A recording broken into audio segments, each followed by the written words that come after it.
There is a fifth dimension beyond that which is known to man. It is a dimension as vast as space and timeless as infinity. It is the middle ground between light and shadow, between science and superstition. It lies between the pit of man's fears and the summit of his knowledge.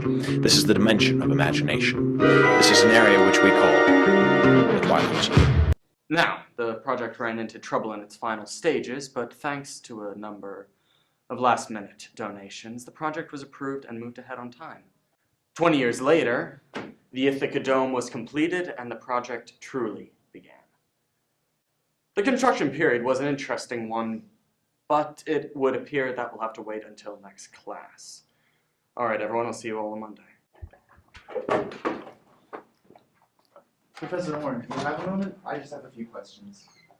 Of course, Jonas, it's always nice to see someone taking this class out of interest and not requirement. The workers who built the dome, how did they do it? How did they get materials in and out? I guess you couldn't wait until next class. Now, there were, of course, means of access, but once the project was completed, they were sealed. Just like that. No one else came in and no one else wanted to go out. Of course not. They serve no further purpose, and there's nothing left on the outside for us. We haven't had contact in 200 years. You mean no one's wanted to come in? I think that's quite enough for today, Jonas.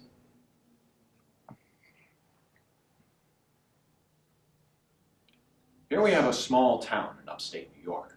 200 or so years ago, decided to seal itself off from the rest of the world. It took the greatest minds of their era and constructed a dome to preserve their little patch of Eden. It was designed to free themselves from a world plagued by war and hatred, a utopia that would save them from the evils of man. A world built right here in the Twilight Zone.